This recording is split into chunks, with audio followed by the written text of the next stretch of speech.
Saya pengen cerita. Ini cerita benar-benar saya alamin ya. Mudah-mudahan ini jadi makin bikin kita yakin. Hidup kita itu kan memang kalau kita melibatkan Allah itu jadi mudah ya. Susahnya hidup kita itu karena kita jarang melibatkan Allah. Kecuali udah mentok.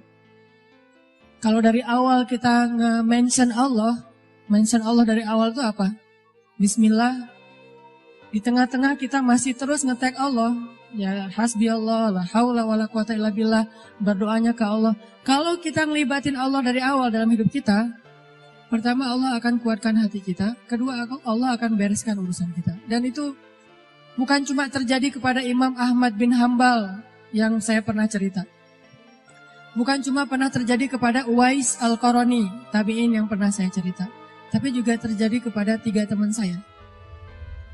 Yang satu anak Batam namanya Agi, anak skateboard. Satu lagi anak Jakarta model namanya Agi.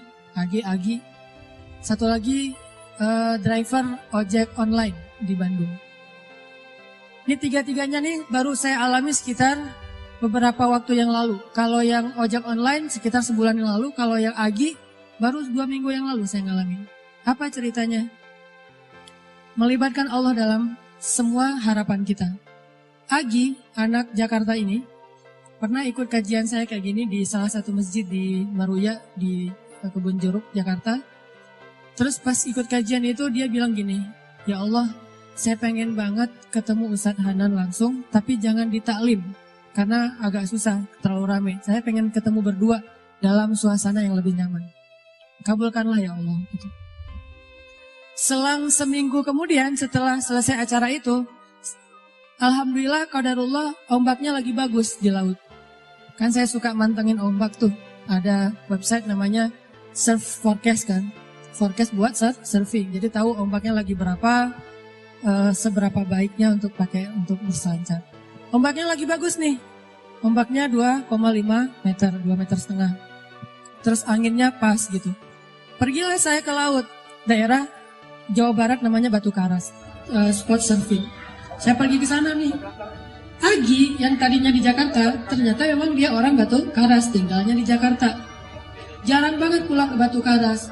Nah seminggu kemudian setelah taklim, dia sakit. Badannya nggak enak. Biasanya kalau cuma panas dingin, dia akan tinggal di kos-kosan. Tapi kali ini kangen pengen pulang kampung. Duh kenapa ya saya pengen pulang kampung, kenapa ya, kayak Imam Ahmad bin Hambal gitu kan.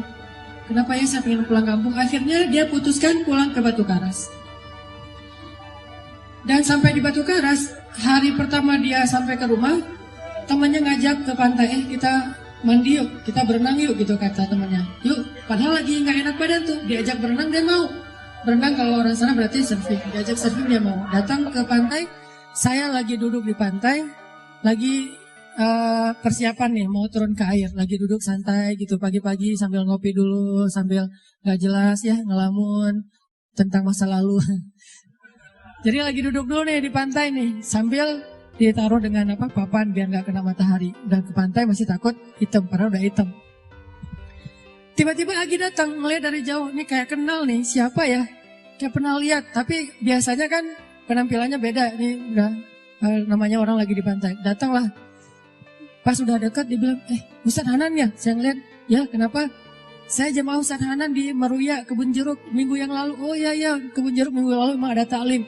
Udah kenalan dia bilang, Ustadz, minggu lalu saya baru berdoa nih. Ya Allah saya pengen ketemu Ustadz Hanan, langsung bukan di taklim, biar bisa santai banyak ngobrol. Berikanlah saya apa yang saya harapin. Dia istighfar, dia sholawat, dia doa. Nggak sampai bertahun-tahun, cuma selang seminggu. Qadarullah Allah bikin skenario, ada ombak, saya datang, dia sakit, dia datang, akhirnya ketemu di pantai, ngobrol, jadinya saya seharian cuma ngobrol doang, gak sempat surfing. Terus aja ngobrol, curhat, dia live IG gitu, aduh, jadi ngobrol sama dia, alhamdulillah dikasih gelang batu sama dia, nih Ustadz hadiah gelang batu untuk Ustadz, alhamdulillah ya udah, saya pakai. Intinya adalah, coba, cuma seminggu doang tuh. Dia minta ke Allah, dia melibatkan Allah, akhirnya Allah kabulkan. Bisa nggak kita dalam waktu seminggu halal dengan cara berdoa ke Allah? Ya Allah, saya lihat dia kemarin di masjid. Masjid apa ini Teh? Baitur Rahman. Cuma saya nggak berani menyapa. Saya menyapa dia lewat engkau saja ya Allah. Kalau kita yakin dan tembakan kita itu udah jago tadi, jawid imanak tujawid qira'atak, kata Teh Hanin tadi. Kuatkan, jagokan diri kamu dalam yakin ke Allah. Makin jawid, makin jawad, makin bagus, maka insya Allah akan kena panahan kita. Ada orang mana tadi nggak kena sama sekali, ada orang yang di jarak yang sama langsung kena. Kenapa? Udah jawid, imannya udah mantep, udah yakin gitu. Dan yakin dalam bahasa memanah tadi udah profesional. Nanti insya Allah tiba-tiba entah gimana caranya nggak usah cari tahu. Karena saya juga sama Teh Hanin yang cerita tadi, kita Teh Hanin maksudnya nggak mencari saya, ada saya mah mencari. Teh Hanin nggak mencari, saya sama sekali kita nggak kenal, dia nggak kenal saya. Pas ketemu di tempat Cibda emang ada sedikit trik yang saya lakuin gitu kan, biar bisa namanya ikhtiar gitu kan. Dan dengarkan ceritanya. Nah gitu deh pokoknya. Yang jelas nggak usah berharap kepada Allah tergantung cara. Berharaplah kepada Allah karena kita yakin pada Allah. Cara Allah yang bikin. Ini kaki nih. Yang kedua, driver online. Driver ojek online. Saya waktu itu ada rapat di Pemuda Hijrah. Namanya Masjid Pemuda Hijrah itu Al-Latif. Ada rapat di Al-Latif. Dan saya lagi malas nyetir, akhirnya naik ojek online. Pergilah ke Masjid Al-Latif. Dari pagi, zuhur saya ngimamin di masjid. Cuman pakai baju biasa. Terus asar juga ngimamin. Pas sudah selesai asar, saya mau pulang, saya order lagi nih ojek online. Saya order, ada yang ngambil. Saya naik ojek, di tengah jalan dia nanya, "Mas, sering sholat di masjid itu?" kata dia. "Lumayan," saya bilang. "Ya itu masjid ramai banget ya, kalau taklim ramai banget tuh, penuh dengan anak muda." "Ya alhamdulillah," saya bilang.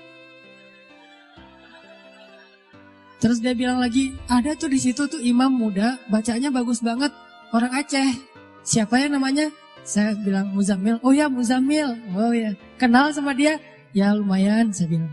Dari tadi lumayan aja semuanya. Mas suka ikut talim juga di situ?" "Kadang-kadang," saya bilang. Dia nggak ngeh sama sekali. Lama-lama dia mulai curiga, dia nanya, "Apa tadi ada kegiatan apa?" "Enggak, cuma ada rapat aja sama teman-teman DKM maksudnya." "Iya." "Mas tadi ngimamin sholat zuhur ya?" kata dia. "Iya," kata saya. Mulai curiga kan dia. "Asar juga?" "Iya." "Oh, Mas namanya siapa?" "Hanan." "Hah? Hanan yang mana nih?" kata dia. Mulai kaget dia kan, mulai panik gitu. Saya bilang, "Hanan Ataki." Langsung oleng tuh motor tuh. Masya Allah, dia kaget sendiri. Dan itu olengnya tuh langsung berhenti pas lampu merah pula. Dia heboh sendiri di lampu merah, bayangin. Ya Allah, Masya Allah. Alhamdulillah, Ustadz tahu nggak? Ternyata ini Ustadz Ataki. Ntar dulu saya lihat ke belakang, benar nggak nih? "Oh iya benar," gitu. Dari tadi kayak Ustadz nggak ngomong-ngomong. Kata dia, "Ustadz tahu nggak? Sebulan ini saya selalu beristighfar, berdoa, sholawat. Ya Allah, saya pengen banget ketemu sama itu tuh satu lagi gurunya Muzammil yang ceramahnya suka di YouTube katanya. Ustadz Hanan Ataki, saya pengen ketemu beliau, tapi susah kalau di taklim. Pengen berduaan, jangan pas rame-rame." Ternyata berduaannya di atas ojek, coba. Dan itu demi Allah kisah nyata teman-teman terjadi. Jadi Imam Ahmad yang pernah kita dengar ceritanya bukan cuma terjadi di Basrah, terjadi juga di Indonesia, terjadi di Jakarta, di Bandung, Surabaya, di Kediri, di mana-mana kalau kita melibatkan sebegitu mudahnya. Padahal dua orang ini saya kira bukan ulama, bukan orang yang mungkin hijrahnya udah lama, baru juga hijrah. Tapi kenapa diperlakukan oleh Allah semudah itu? Bagi Allah orang yang sudah taubat dari dosa seperti orang yang tidak berdosa. Orang yang sudah taubat dari dosa seperti orang yang tidak berdosa. Jadi sama Allah memperlakukan dia seperti Allah memperlakukan kekasih-kekasihnya yang soleh lainnya. Jadi jangan pesimis, jangan putus asa. Kalau kita melibatkan Allah, kita akan dikuatkan. Tenang aja, udah tetap la tahzan, innallaha ma'ana. Yang terakhir tadi kisah AG. AG ini anak skateboard dari Batam. Dia itu kerja di sebuah perusahaan swasta di Batam, IO gitu. Dia pertama dapat hidayah itu dengerin istrinya dengar booster di YouTube. "Mah dengerin apa tuh booster?" Ini ada ustadz katanya juga senang main skate walaupun gak bisa sih, cuma senang nemenin doang. Oh, mana karena dia senang memang anak skate jadi ngelihat gitu. Oh, ini ustadznya, coba dengerin lagi. Oh, kirain tadi cewek. Biasalah kayak gitu mah ya. Gak tahu jenggotan gini. Udah gitu, oh gimana coba dengerin, nangis. Selama ini dia udah belasan tahun gak sholat. Jangankan sholat sendiri, jangan sholat ke masjid, sholat sendiri aja gak pernah. Bahkan sholat Idul Fitri aja gak pernah. Kan kalau kita minimal sholat Idul Fitri ya, setahun 2 kali lah ya. Walaupun masbuk gitu juga. Kenapa masbuk? Kebiasaan kalau Jumatan datangnya kalau khutbahnya udah selesai. Dan Idul Fitri, Idul Adha mah khutbahnya selesai sholat. Wah masih khutbah, ntar aja deh kalau udah selesai. Begitu datang orang udah pada pulang. Loh, kok gak sholat sih? Sholat Idul Fitri itu sebelum khutbah. Ini salah dia.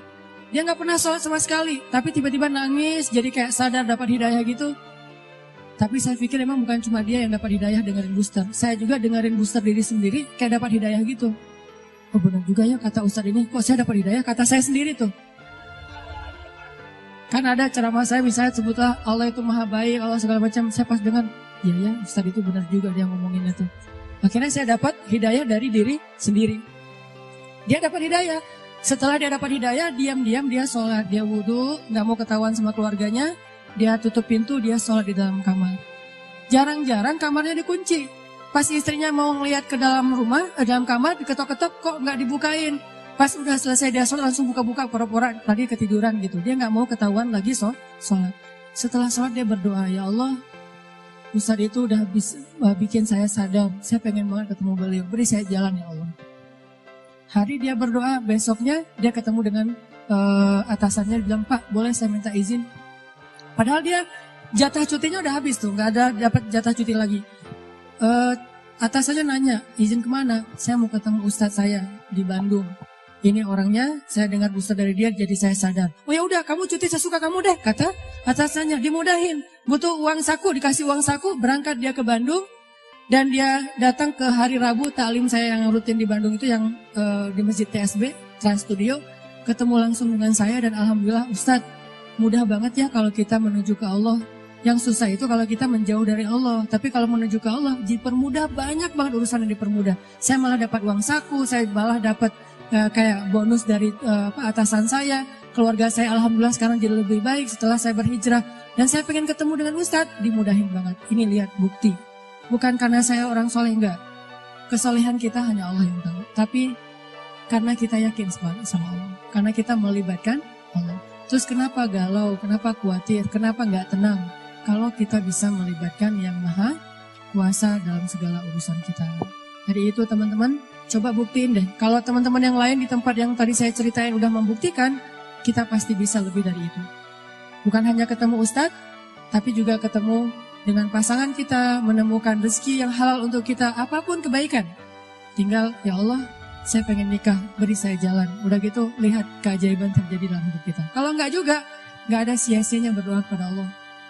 Makanya saya bilang kalau berdoa itu jangan yang tanggung, yang mantap sekalian.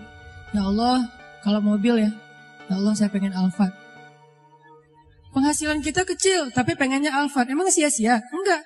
Kalau enggak dikasih Alphard di dunia, dikasih Alphard di akhirat. Kan Allah pasti mengabulkan doa kan? Pasti itu. Kalau enggak dikabulkan di dunia, dikabulkan di akhirat. Bangun dari kubur, tiba-tiba lewat Alphard, berhenti depan kita. Ini mobil siapa? Ayo kita ke Padang Mahsyar, lewat pakai Alphard gitu. Udah ada drivernya. Mereknya bukan Toyota, tapi mereknya Cahaya. Merek baru nih, belum dijual di Indonesia. Mereknya Cahaya, kendaraan Cahaya yang lebih nyaman adalah Alphard, jalan ke Padang Mahsyar. Kenapa saya dapat kendaraan ini ya Allah? Karena dulu kamu pengen banget punya mobil Alphard di dunia, tapi aku tidak memberikannya di dunia karena itu tidak baik untuk kamu, tapi aku berikan di akhirat. Apa sia-sianya berdoa kepada Allah? Jadi tetap ar-raja ilallah, berharapnya hanya ke Allah.